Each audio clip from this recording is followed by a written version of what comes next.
Ya, Assalamualaikum warahmatullahi wabarakatuh. Apa kabar anak-anak ibu semuanya? Semoga kalian semua selalu sehat walafiat dan selalu dalam lindungan Allah Subhanahu wa Ta'ala. Nah, pada kesempatan kali ini ya, Ibu selaku guru kimia kelas 12 kalian akan membacakan kontrak belajar kimia kita di kelas 12 pada tahun ajaran 2020-2021. Ya. Nah, yang pertama, ini mengenai materi dan KD yang akan kita bahas di kelas 12 ini. Ya. Nah, untuk semester ganjilnya, ini terdiri dari 3 bab yang akan kita bahas. Yang pertama, mengenai sifat koligatif larutan. Nah, di sini yang akan kita bahas adalah mengenai fenomena sifat koligatif larutan, diantaranya penurunan tekanan uap jenuh, kenaikan titik didih, penurunan titik beku, serta tekanan osmosisnya. Serta membedakan sifat koligatif larutan elektrolit juga non-elektrolitnya. Ya, nanti kita akan bahas lebih lanjut di babnya. Ya. Nah, kemudian yang kedua, ini ada mengenai redoks dan elektrokimia. Di mana yang akan kita bahas ini mengenai persamaan reaksi redoks ya. Kalian bisa ingat kembali nanti pelajaran di kelas 10-nya. Ini akan kita perdalam kembali ya.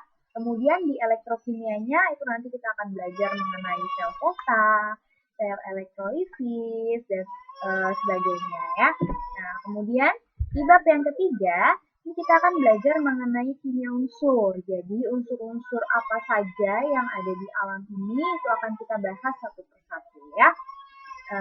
Yaitu unsur-unsur golongan alkali tanah, kemudian halogen, gas mulia, kemudian periode 3 dan periode 4-nya. Ya, seperti itu. Nah, untuk semester genapnya, ini ada 3 bab juga. Yang pertama, senyawa karbon turunan alkana. Di sini nanti kita akan belajar seperti alkohol dan teman-temannya ya.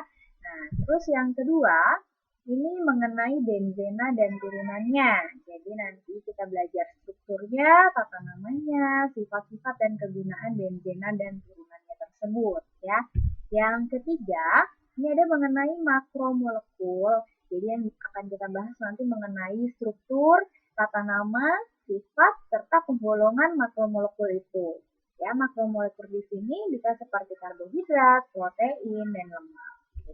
Nah, untuk 2 semester ini biasanya karena kelas 12 itu di semester genapnya sudah banyak ujian-ujian, maka kalau bisa nanti kita percepat di semester pertama ya, semester ganjilnya.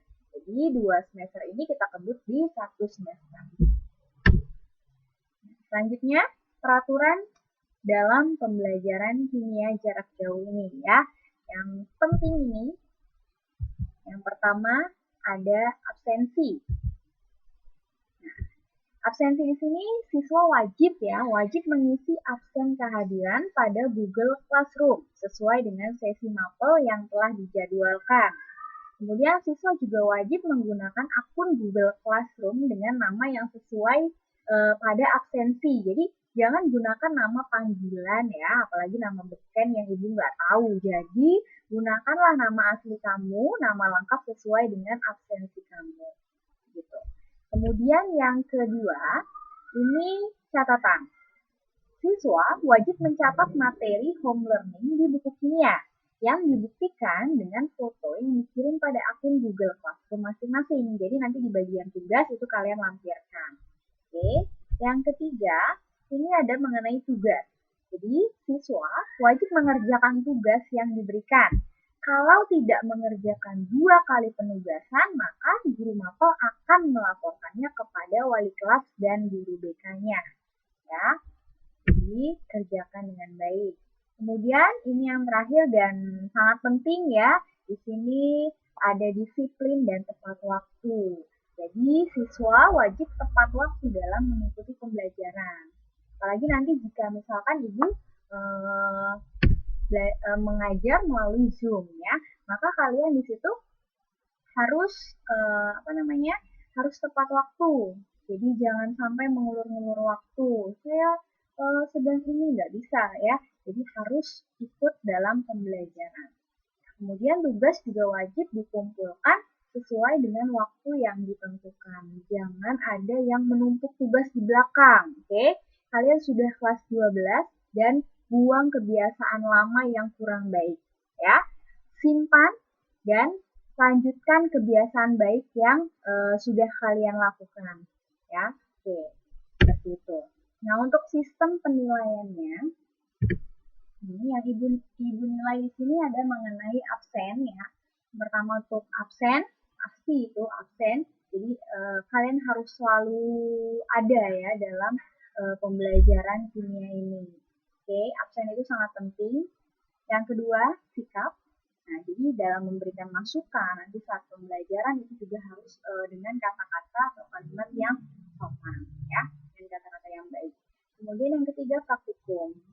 Nah, karena kita pelajaran sains ya, maka tidak bisa dipungkiri bahwa akan ada praktikum di situ. Jadi nanti mungkin karena dalam kondisi yang seperti ini tidak memungkinkan untuk kita praktikum dengan tatap muka.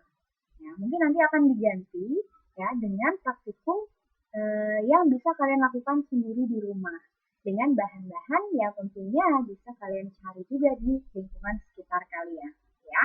Kemudian yang keempat itu dari tugas dan ujian. Di antaranya ada tugas harian, ulangan harian, kemudian PTS ya, penilaian tengah semester, serta PAS atau PAT. Nah, itu jelas ya untuk sistem penilaiannya. Oke, sekian dari Ibu mengenai kontrak belajar kalian di kelas 12. Jadikanlah ikhtiar dan tawakal sebagai katalis untuk mempercepat laju kesuksesan kita. Ya, anak-anakku, tetap di rumah, tetap sehat, tetap semangat, dan pastinya semangat belajar. Oke, wassalamualaikum warahmatullahi wabarakatuh.